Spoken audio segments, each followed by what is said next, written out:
Actuellement, on est obligé d'être connecté ou inscrit sur le site pour pouvoir ajouter une annonce. Maintenant, il nous reste un point de sécurité à implémenter, c'est le fait de checker les droits sur l'édition et sur la suppression d'une annonce. Là, typiquement, je peux modifier cette annonce, pourtant, c'est pas moi qui l'ai créée.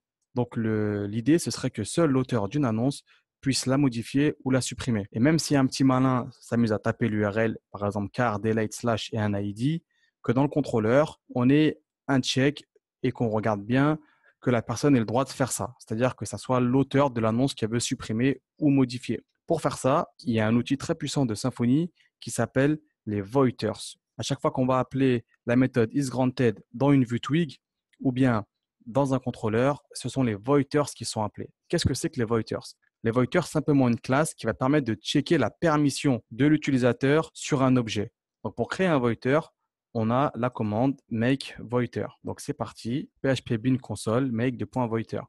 On va lui donner un nom qui est car voiter.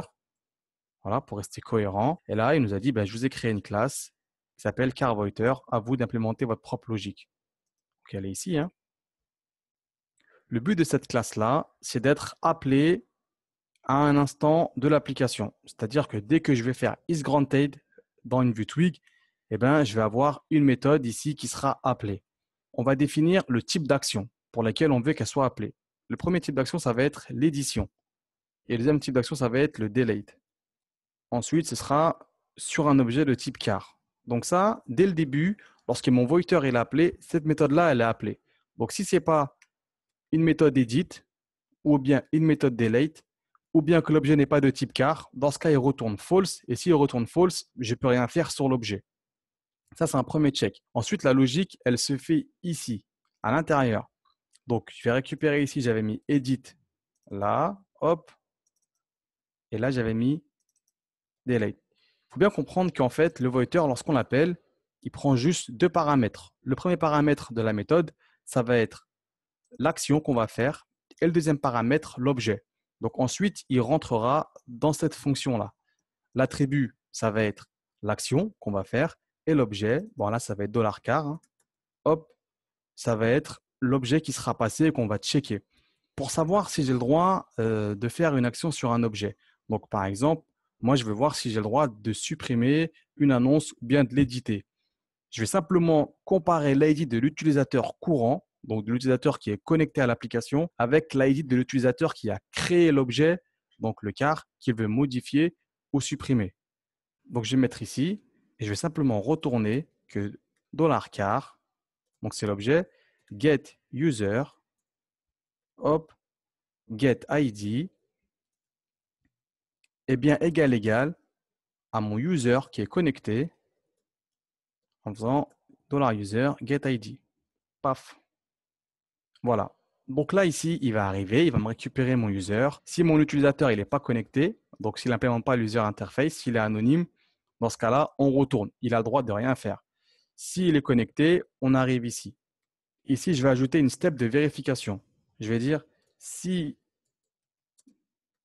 mon $car, il a bien un utilisateur. Parce que rappelez-vous, comme j'ai des fixtures, j'ai des voitures qui n'ont pas d'utilisateur. Hop, voilà. Si la voiture que je veux checker les droits, elle n'a pas d'utilisateur, dans ce cas, je retourne false. Je ne peux rien faire dessus. Je retourne false. Voilà. Sinon, s'il y a un utilisateur, il va continuer. Dans le cadre de l'edit, il va regarder. Dans le cadre du delete, même chose. Hop, ici. Donc, je vais d'abord aller dans la vue pour pouvoir utiliser ce que j'ai mis là. Donc, ça, c'est ma page d'accueil, hein. La vue index.html.twig. Si je rafraîchis ici, c'est ma page d'accueil.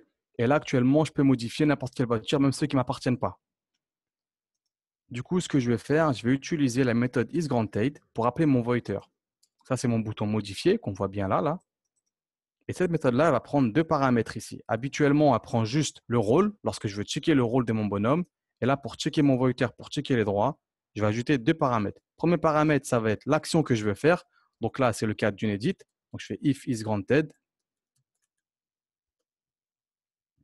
edit. Et deuxième paramètre, ça va être l'objet que je veux checker. Donc, c'est l'objet car.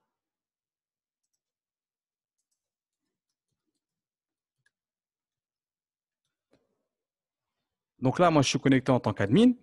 Rappelez-vous, l'admin, il a créé cette voiture-là. Donc en rafraîchissant, normalement, je devrais avoir le bouton modifié que pour cette voiture-là. Et voilà. Parfait. Pour les autres voitures, c'est pas moi qui les ai créées, du coup, j'ai aucun droit. Mais ça, c'est pas suffisant. Ça, c'est uniquement du côté de la vue. S'il y a un petit malin ici qui repère l'ID, là, vous voyez, j'ai l'ID show/45 et que je remplace l'ID, hop, ici dans l'URL, hein, et bien là, je peux éditer. Pourtant, cette voiture-là ne m'appartient pas. C'est pour ça qu'il faut que j'appelle mon voiter, premièrement, dans la vue, et deuxièmement, et le plus important, le principal, c'est surtout dans le contrôleur. Comment est-ce que j'appelle un voiter dans le contrôleur? Donc, je me mets ici, dans le cadre de l'édition. J'ai une méthode qui s'appelle this deny access unless granted. Cette méthode-là, elle appartient au contrôleur trait, qui est dans l'abstract contrôleur. Premier paramètre, ça va être l'action, donc edit. Deuxième paramètre, $car. Et donc cette fois-ci, si par exemple je veux éditer celle-ci, donc c'est la 45, hop, donc là j'ai modifié, je vais changer les 45 dans l'URL. Hein. Cette fois-ci, je n'aurai pas le droit. Access denied. Donc là, c'est une 403, ça montre que c'est une forbidden et que je n'ai pas les droits. Donc il faut faire la même chose pour les autres actions, c'est-à-dire pour l'action de suppression, hop, et là il faut modifier en mettant delete. Sachez que dans votre voiter, vous pouvez mettre plein de choses. Vous mettez votre logique. Vous pouvez checker les rôles. Par exemple, ici, je peux dire, ben, si c'est un rôle admin, je retourne true. En gros, le rôle admin, lui, il fait ce qu'il veut. Il peut même éditer ou supprimer une voiture qui n'est pas à lui. Là, c'est votre logique à vous. L'idéal, c'est de créer des méthodes et de les appeler dans votre switch case ici. Lorsque vous êtes en méthode edit, vous faites votre tambouille ici.